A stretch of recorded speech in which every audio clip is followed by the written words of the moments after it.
everything that we know is put into one test, and that's the Scorpion Stakes. 3, 2, 1, go!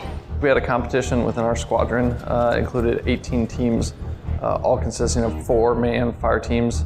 And we put them through a series of challenges, starting out with a individual ruck, and then they had to pick up a litter, which was weighted with approximately 120 pounds on it, and carry it the rest of the distance. In total, it was about 6 miles. And then from there, they went into a series of 18 stations, which consisted of different challenges that they had to go through based on job knowledge that we have to try and then compete for first, second, or third place in the competition. It's basically measuring your fire team's physical and mental endurance on several different tasks, from everything from Humvee pushes to team exercises, all the way to law enforcement forms and room clearing. 2 friendlies coming in! 2 friendlies! 2 friendlies!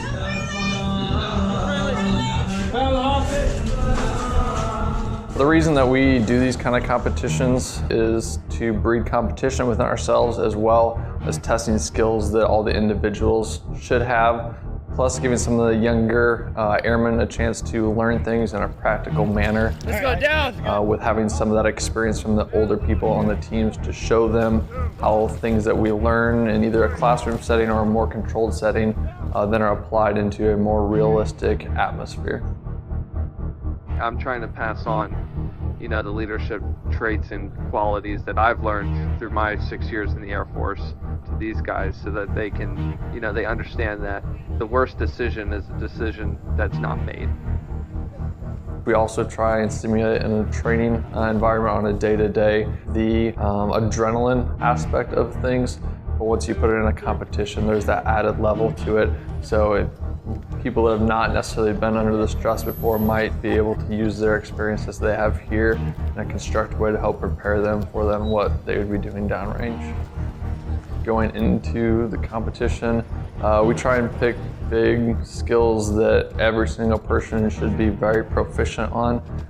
That way, if you go through and maybe you're a little rusty on something, it shows, hey, maybe I need to work on this. Or if you go through and blow it out of the water and do really well, it's like, okay, I have this down, maybe I can work on something else. But we try and focus on things that are kind of big ticket items in our career field. Weapons being one of them. We all need to be very proficient because that is our tool. The only way we're more lethal is by repetition, and understanding that the repetition and the knowledge of ourselves as a weapon system, right? Because we are a weapon system that it is a force multiplier for an air base. All the day-to-day fundamental skills and job knowledge that we have to go downrange and be lethal. And we're able to use that in a constructive way to make it a fun event so that they can use all of their very serious skills that we have in more of a fun, competitive, lighthearted way, and gives them a different light to use those skills in.